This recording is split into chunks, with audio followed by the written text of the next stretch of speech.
Time now for our CEO Spotlight here on The Ryan Gorman Show. And let me bring in our guest. We have Brian Adcock, president of Adcock Financial and chairman of the Tampa Bay Chamber of Commerce. You can learn more about his business at adcockfinancial.com. And, of course, you can find the Chamber of Commerce at tampabaychamber.com. Brian, thank you so much for taking a few minutes to come in. Really appreciate it. And I want to start with a big picture look at the economy right now from your perspective and what you're seeing and hearing from businesses across the Tampa Bay area. Well, Ryan, first, thank you for having me. It's an honor to be on your show, and great to have a chance to share a little bit about what we're doing in not only business but in the community as well. So thank you. When we look at what's going on in the economy, we had a year last year that probably should have never happened. Right. When we looked at what the expectation was, is all we heard about was recession. And we didn't really get to that. And we had a stock market that had an incredible year last year, and a lot of it fueled by inflation coming down and the idea that the Fed is going to start cutting rates. And that led to a great November and December in the markets.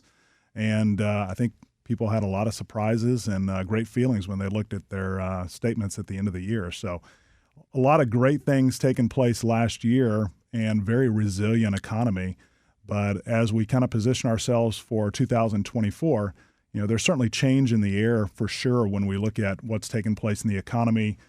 Continues to be resilient, but I think there's a question of do we have inflation under control yet? Mm-hmm. The market's pricing in 4 to 6 rate cuts right now from the Fed, and I'm not sure that the Fed necessarily expects to do that. The Fed is projecting 2 to 3 rate cuts as we look at this year. And Federal Reserve keeps saying, this is what we're doing, and people seem to keep speculating. I think they're going to do something a little bit different. Yeah. The Fed has been pretty consistent in what they're talking about. Yeah, they've been pretty good to their game plan there, and but the market kind of gets excited about things, and now we're seeing that maybe inflation isn't necessarily under control just yet, a little stickier. And so the questions of whether we're going to have a March rate cut or not is kind of 50-50 right now. And that's not as bad, but certainly the market needs a rate cut by May.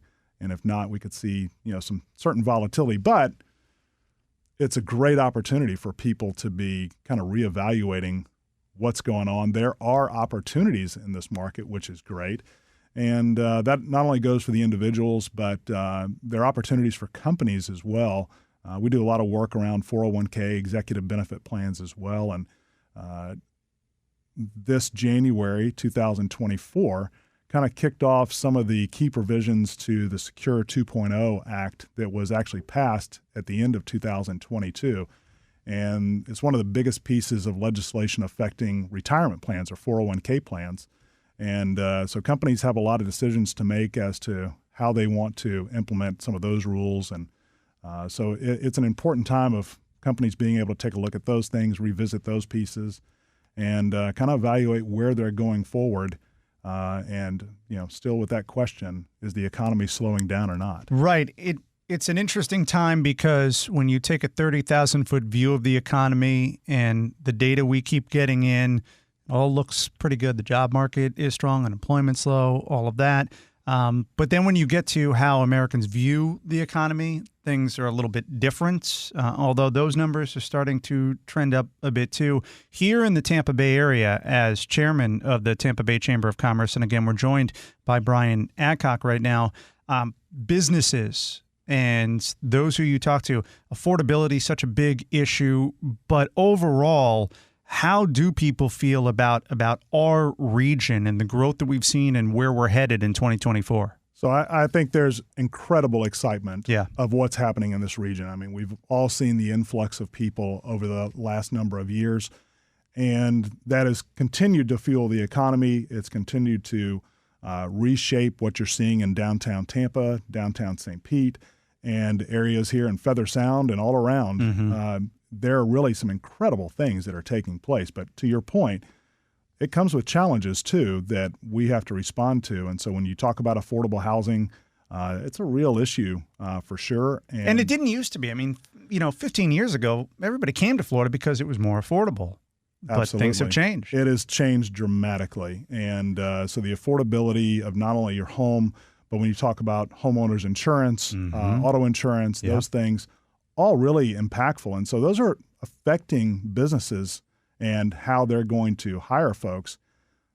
But transportation is kind of that big one item that Tampa Bay as a region has to address. It's been decades. We've been having the same conversation, haven't we? The transportation, the infrastructure, it's just not there in this region. I always say when people come to the Tampa Bay area, let's say they fly into Tampa International Airport and they take this monorail and it's a state-of-the-art airport, and they must think, my God, this city. And then they get out on the road and the realization sets in that we're behind. Yeah, it absolutely does, and you're right. I mean, you fly into Tampa International Airport, which is a gem for our city, something we're incredibly proud of, and then they hit the roads. And really, it affects what tourists think of this area. It is a huge impact, and if you look at it right now, we have $13 billion of back projects for transportation projects just in Hillsborough County. So a 30-year backlog of projects. And so even when we've acted as a community to try and do things about transportation, going back to the transportation referendum that was passed in 2018, obviously overturned at a state level. Now, one of the things that the Tampa Bay Chamber of Commerce is really focused on is trying to get back the $570 million just so we can apply that to our roads. Help clean up things. We joke, potholes are bad. But these projects that we have throughout the community, it has to be done. We have to make our roads safer, not only for the people driving them, but the people on bicycles and walking. I mean, if you look at the pedestrian numbers, it's not good. And so we have to do something about transportation. That's really the first step. And so we're working hard to get those $570 million back.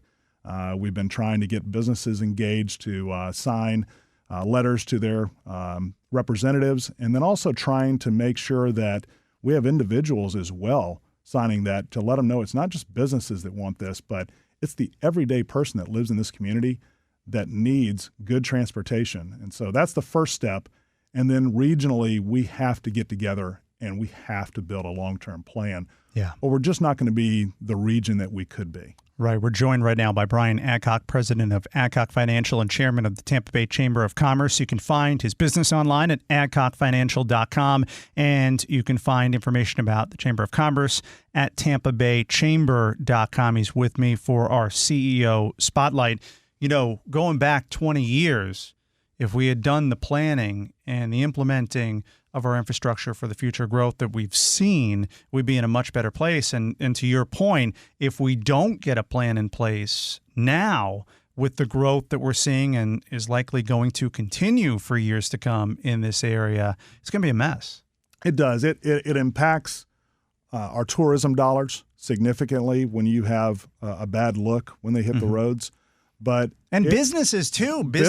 When they come and take a look at the area in terms of setting up shop here, that's something that they're thinking about when now. you talk about employee retention, because employees don't want to get on the road. They don't want to have to drive these roads to go to the office. So there's a chance when you talk about employee retention, transportation is really a key factor. And so businesses really need this to get done. But man, just for the quality of life, for anybody that lives in this community, we've got to make strides, and we need our city council to step up and kind of get together and have a game plan. But we also need the businesses to really push to make sure we're all on the same page and we have a game plan going forward. It's just like anything else. If you don't have a game plan, it's not going to turn out well. So for those who have heard of the Chamber of Commerce, whether it's the Tampa Bay Chamber of Commerce or others, can you give us an overview of what exactly you do and the differences between, say, the Tampa Bay Chamber of Commerce and others in the area that we hear of? Sure. There are a lot of great chambers throughout our community, and they're doing wonderful things, but our passion has always been really around being a hub for business. And my first exposure to the Tampa Bay Chamber was through Small Business of the Year. One of the biggest programs they have. I love it so much that we became a sponsor of it. We've been a presenting sponsor for a number of years, but it really puts a spotlight on small businesses, from startups up to 250 employees and what they're doing in this region. It is truly amazing when you get a chance to see the quality of businesses that are here, the amazing things they're doing that you never knew existed that are here. And so to have a place where you've got a hub of business for them to learn what's taking place and really continue to enhance their knowledge of how to run a business, it's truly incredible.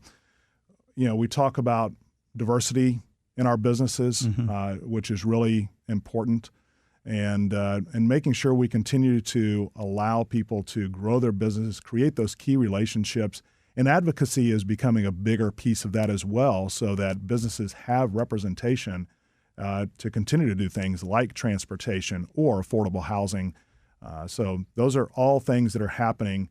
And if you look at it today, I think we have almost 1,400 members inside of the Tampa Bay Chamber. So it's one of the largest chambers. It is also in the top 2% of chambers throughout all the chambers of commerce throughout the country. So It's one of the few 5-star chambers of commerce, recently acknowledged again in 2023. And if you look at the number of events, you've got events throughout the year. There's always a place for people to plug in, regardless of what their passion is or what their business focus is. And right now we have almost 1,400 or 14,000 people that are doing events and are engaged in events throughout the chamber throughout the year. And it's a pretty powerful organization, and they're doing tremendous things. And because this is the Tampa Bay Chamber of Commerce, are you more focused on the region as a whole as opposed to some of the more localized chambers? Well, we certainly are thinking things on a regional basis. Which is important because, we have Tampa, St. Pete, Clearwater, and, it's important that our local leaders work together because it's all interconnected. I mean, as someone who lives here, I may live on one side of the bay, but I'm going over to the other side. It's exactly right. People talk about the bridge. Yeah. I will tell you, I grew up here in Tampa Bay. That bridge has always been there. Look, I have no problem driving across that bridge. Our businesses connect regionally here. And we have to think regionally when we're talking about the actions that need to be taken. We work together with a lot of the other chambers that are there to make sure that we're kind of on the same page. And whether we have our MOU partners where we're working together on making sure we're singing the same tune legislatively or focused on the same things, we do work together with those other chambers to make sure that we're making a difference in the community and as well as the businesses that are here. This is our CEO Spotlight with Brian Adcock, president of Adcock Financial and chairman of the Tampa Bay Chamber of Commerce. You can learn more about his business at adcockfinancial.com and, of course, learn more about the work the chamber is doing at tampabaychamber.com. So what are some of the big priorities for 2024? I will tell you, I'm excited to come in this year because it's a year of change when we talk about what's taken place at the chamber. One of the big focuses that I had was we actually started an AI caucus. AI dominated the news last year when we talked about business. It is something that I'm passionate about because it's going to change the way we all do business.